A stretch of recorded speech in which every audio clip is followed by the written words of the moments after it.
So today we're going to be looking at the new Teamco Rally Punisher. This is a 1/8 scale, 4-wheel drive, brushless monster truck based on the Kronos platform. I mean, it is essentially a Kronos with just a different body. And what a gorgeous body it is. It has this kind of like Monaro / GTO type of front end, some plastic skids all over it, and it promises to be a really cool truck overall. Also running the Jambo wheels and tires. Power system is as per standard, running the 2050 kV 4074 brushless motor with 150 amp ESC, and up the front to make the thing go where you want it to go is running a 25 kilogram servo. So without further ado, let's get into it.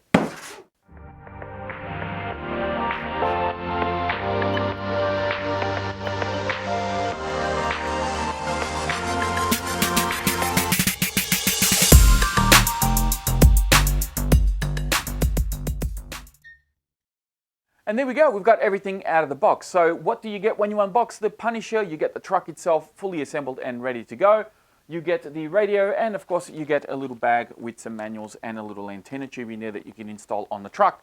There's a little manual in here for the radio itself, and there's a quick start guide for the truck. But of course, if you want some more information regarding part numbers and exploded views and all that sort of thing, be sure to check out the Teamco Rally website. There'll be more information there for you. The radio is the same as I have got in previous unboxings of the Radix and the Python that you see behind me there. This is actually not a bad radio at all. It's got a nice little rubber grip on the back here, runs on 4 AA's, steering dual rate up the front, steering and throttle trims up the top here just above the wheel, reverse switches down the side along with the bind button, on and off switch on the back, and then you got a 50/50 and a 70/30 toggle switch up the top here, which I don't really use, to be honest with you. It feels really good in the hand, very comfortable to hold, nice weighted trigger, which is nice to see. And you've got a nice foam wheel in here, which also seems to be pretty good. As I said, runs on 4 AA's, good range on this guy, nothing to really complain about. Although the Python one that I got originally, I think it was last year, that one had a bit of a squeaky wheel, so I kind of swapped that one out. But aside from that, you should be fine with the stock radio. Now, the truck itself, and here it is in all its magnificent glory. You guys can have a bit of a look at it. This style of vehicle I really like. I like this kind of like muscle car-esque type of styling. It doesn't look too futuristic, but it has kind of like an old school muscle car look to it, which I really appreciate. Whilst other companies seem to go for more modern, slick designs, this one's kind of gone for more like a muscle car look, and I like that. I don't mind that sort of retro style as well. And it's a mixture, and there's a mixture of some more modern touches here as well. Of course, you got the the plastic skids on top of the roof, which is a big plus. You got these plastic vents on the body, which I don't know if I'm disappointed, but I was kind of hoping that there would be genuine vents to keep the inside of the car cool, but they're not. They're kind of like fake vents, so you get what you're given, and it's fine. I'm okay with that. It's got a decent sized bumper on the front as well to protect the truck, which isn't too bad. And of course your body pins are tethered on with these like little rubber things. Don't use these rubber grips to pull the pins because you might tear them. So make sure you grab the actual pin itself when you do pull that out. But it's really good to see some things implemented in this car that we have seen in other companies. And it's nice to see that the hobby as a whole is actually coming together, and you're seeing more of these little features coming along in all these different companies and different cars. The plastic skids on top of the roof is not new. We've seen other companies implement that. The tethered body pins is not new. We've seen other people implement that as well. So all of these things sort of coming together, and no matter what brand you buy nowadays, it seems like someone somewhere has got some of these features implemented, and that's really cool because for us, the consumer, you're less likely to lose body pins. You're less likely to mess up your body because you have plastic skids on top. And it's nice to see that from Teamco Rally as well, sort of joining the group there of people that do this sort of thing. So let's take the body off very quickly. I do appreciate that these body pins are a lot easier to remove from these cars than with my previous like Armour vehicles. They have some really thick body pins, which is great. Like, it's great to have good quality body pins, but man, if you need a pair of pliers to remove the body every time, that's annoying. So good to see that these are a little bit easier. The body itself, I got to be honest, like I do like the skids, and you can see how everything's kind of like bolted on inside here. It actually looks really cool. I like the angles. I like the color scheme, you know, the gunmetal with the black and the gray. It just looks really good. But I would have preferred this to be a little bit thicker. I think that's probably something that maybe Tim Corelli can work on in the future. I don't think the body is bad. I think it's going to be, it's not any thinner than, you know, just standard sort of Lexan body. But yeah, it would have been nice to have something a little bit thicker, I think, a bit beefier. In any case, we'll see how it holds up. I mean, it's got those plastic skids. Let's see how we go. Now for the truck itself, and I'll give you a bit of a look inside here. And, you know, if you've seen my Python and Radix unboxings, you probably see a lot of familiar sort of parts and bits and pieces in here. And of course we have the chassis underneath as well. I really like these touches, these little red washer things that they got going on. Really like the way that the bumper wraps around the front of the car. A lot of secure points there and a big beefy rear bumper. I think in some cases, you know, Tim Corelli have done some things a little bit better than the competition. In other ways, it's just different, and in other ways, it's kind of like, let's see how it goes. Because you've got to remember that this is only their second incarnation of these vehicles. This is a V2 Chronos, so to speak. And, you know, companies like Armour, for example, have now been doing it for a long time. They're up to the V5s. You know, they could be working on the V6 as we speak. So, you know, Tim Corelli's got a little bit of catching up to do, but the way that they're going about it, I think they're doing a pretty good job of catching up. So, good on them for doing what they're doing so far. All right, so let's start from the outside and work our way in. As always, tyres, slightly harder compound than I would have liked. I would have preferred a slightly softer compound. These tyres do feel kind of hard, but I do like the multi-layer studs that they got going on here. I'm hoping that this is actually going to offer some decent grip and of course some longevity as well. I don't know how these are going to go. This is a completely new tyre to me. I'm unfamiliar with it. It could grip really well. It could be an absolute disaster. I really don't know, but we'll soon see. The wheels look fantastic. I love the style of the wheels. It's got like that BBS, I think it was BBS, I think it was called. Like you actually use it on like actual cars. It's got like multi-spokes. It just looks cool. I do like that. But you know, that's subjective. Some people might look at it and think that it looks like a flower and they hate it, so that's fine. But I do like that it looks a little bit different. Suspension-wise, ooh, hey, I like it. Probably slightly under-dampened. Is it? Nah, I don't know. It feels a little bit soft. I think once you put a 6S battery in here, especially if you put a big 6S battery, I think the suspension might sag a little bit. So you might need to adjust those springs, or maybe go for slightly stiffer springs if you can find them. It's not bad. Like as it is, like it feels really good. It feels like it's going to handle really well. I just feel like as a bash vehicle, it just feels like it should hold a little bit more weight. You know, it does feel slightly light. I'm being critical. I haven't even driven the car yet. I could be completely wrong, but it's nice. It doesn't feel springy. It doesn't feel over dampened. It just feels a little bit light, I think. But again, once I put it, you know, put the tires on the dirt and I actually drive it, it could be completely fine. So, big beefy front bumper. As I said, I really like the way it wraps around the front of the chassis. And even the rear, like the rear bumper actually looks bigger than the front. It looks really good. I'm really impressed with how they've done this. Very, very cool. 4mm front shock tower, yeah, and 5mm rear. So they did this on the buggies and they're doing this on this truck as well.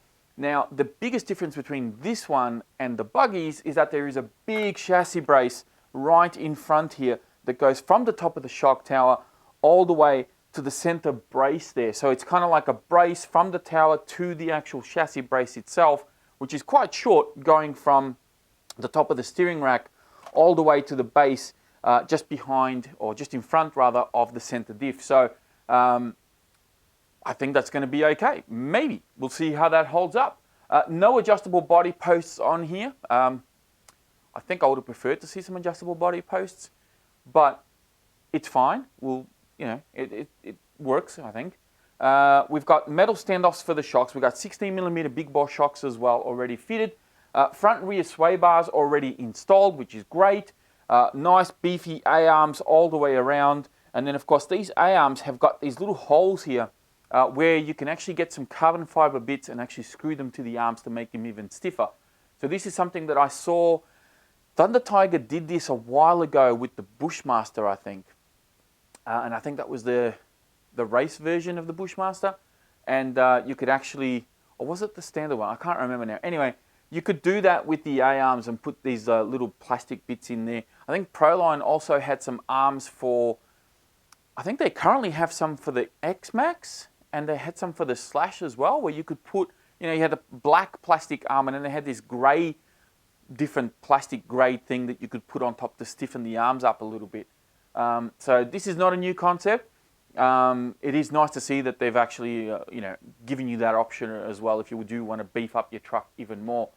Pillow ball suspension at the front, and you've got your standard axle carrier set up at the back.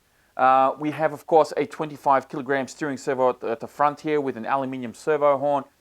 Nice big receiver box, which should accommodate most aftermarket receivers as well.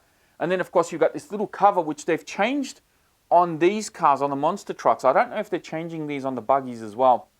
But they didn't close off the cover, which means that you can run bigger pinions in here if you want to, without having to trim it, which is something that I had to do on the Python when I put a bigger pinion in there, because I couldn't fit the thing in there with it off, or with it on, so I had to cut it in order to make that work. The motor is a 4074 2050 kV brushless motor paired up to a Torx 150 amp ESC, and then of course that's bringing out two XT90 connectors. There's also a cap pack attached to this, which that's a big plus right there. I love the cap pack attached to this setup, and it kind of leads me to believe that this is definitely a Max 8 ESC, because the Max 8s from Hobbywing actually come with that cap pack, and Team Corelli have actually installed that on here, so that's very cool. We got an all metal center diff, which is something that you usually have to upgrade with some of the other brands out there. And then the battery tray, they have finally done something with the battery tray, which I'm very happy with. I think you can actually install this battery tray in the buggies. I'm not 100% sure, but it's really nice to see it here, and that is that it's adjustable in length. They got two massive battery straps to hold everything in place. The battery tray, again, is raised off the chassis, and it's got like these little cutouts on there as well, which for me is awesome because I run on a gravel track mostly, and I've had instances in the past where gravel can sneak in between the battery and the battery tray and can damage your batteries or scratch them up or whatever. So to have that where the gravel can just fall through, that's a big plus for me. Not everybody's going to be thrilled about that, but for me personally, I really like that. And then, of course, as I said, the battery is adjustable lengthwise, which is awesome. It's something that I kind of complained about, or not really complained, but just pointed out in the buggies that you can't put huge batteries in there because of the length of the trays. Well, now with these cars, you can definitely do that without any problems at all. Moving on to the rear, we have it's just gigantic rear battery tray, rear chassis brace. I don't know why I said battery tray. It's got a huge rear chassis brace that runs all the way from the back of the diff, and this is all attached to the chassis, all the way right up to where the ESC is, and then it raises up and goes to the top of the rear diff bulkhead, and then there are twin chassis braces that go from the rear of the chassis to the top of the shock tower that also house your body posts. The way that this is done is quite different to what I'm used to seeing in other monster truck vehicles, and it's refreshing in a way to see something done differently. Is it better? I don't know. That's yet to be tested by me, but it's nice to see something different. And it's just, there's a lot of plastic here. There's some metal, there's a metal reinforcement rod that also runs across here, and it's just cool to see a different design, something that you don't normally get to see. And a lot of the times you see these kind of like generic truggy chassis, and it's almost always the same thing. And although this has a very similar and generic kind of layout to a lot of truggies, the way that they've done the bracing somewhat sets it apart from the rest. So I like that. I really appreciate that. That means somebody actually had a little bit of thinking to do and said, you know what, we're going to do this one a bit different. So good on Team Corelli for doing that. 5mm rear shock tower, as I said. These are all CNC machined, these shock towers, but they are not 70-75. They are still 60-61 aluminium, I believe. And Tim Carelli, if I'm wrong, you can correct me. Yeah, that's them. We've got, I think these are 5mm drive shafts, front and rear, from what I gather. There are CVDs in the front, of course, and we have standard dog bones in the rear, which is pretty standard affair. The camber links in the rear are fixed, and then of course you can adjust camber in the front via the pillow bowls, if you guys know how to do that, of course. And then we also have this little kind of tower in the center here, which I don't think offers any support whatsoever to the body. I think it would be nice for them to implement something so that it locks into the body to help protect it so it doesn't collapse on itself. That could be something that maybe Tim Carelli can implement later on in the future. The rear spoiler, I believe, is the same as the buggies. I don't know if it's any different. I'm just looking up there. I think it might be the exact same. But again, I like what they've done here, the way that the rear spoiler kind of locks into place. There's a big plastic piece here, a couple of red washers, aluminium washers to lock everything in. And then, of course, the wing mount has been beefed up. So this is something that I don't remember seeing on the buggies. There's an extra piece that goes from the top of the wing mount and locks into the top of the shock tower. And that's going to stop it from kind of anchoring back, which is something that happened to my Radix when I accidentally sort of landed upside down or in a bad way. The rear wing mount kind of ripped off from the shock tower. So they've changed the design here a little bit. They may have the provisions to do that on this car because it runs a bigger shock tower. So it kind of makes sense. But yeah, I would like to see something else be done in regards to that in the buggies as well, just to prevent that from happening. But nice to see it on this car, of course. Nice beefy rear A-arms. And of course, we have our big 16mm shocks in the rear as well. There are 4 adjustment points for your shocks on the rear shock tower, 2 adjustment points on the arms, and the front shock tower has 3 adjustment points. And again, you have 2 adjustment points on the arms as well. Overall, this is a really cool layout. I really like what Tim Carelli are doing with these cars. I think it actually looks really, really good. Toe links on these are fixed, if I haven't mentioned that before. And of course, we have a stamped 3 aluminium chassis as per standard, which is pretty standard affair for this type of vehicle, even with other brands. So nice to see that they've reinforced everything. The car itself doesn't actually feel that heavy. Like, despite all this reinforcement and all this stuff, it doesn't really feel any heavier than like a standard car. So I think they've done pretty well here. How it's going to hold up, we'll soon see. I'm waiting for some nice weather now because we've had a bit of a bad run with weather here. It always seems to be the case whenever I get new cars. I always have to wait a couple of weeks before I can get out there and do my thing. So hopefully we'll get a break in the weather when I have my days off and I can get out there and actually show you some running footage of this. Of course, I also want to do some speed tests, find out how fast this is, find out how fast the Radix is and all that sort of thing, which I'm sure you'll see in RC Speed Week coming up very, very soon. So that is it for this unboxing. If you have any questions or queries, please be sure to leave them in the comment section down below. Don't forget to check out the video description for more links about the Punisher from Tim Carelli. And I'll have links in there to the previous videos that I've done on the buggies as well if you want to follow those. Check me out on socials. Hit that like button on the way out. And don't forget to subscribe if you're new. And I'll be speaking to you all next time.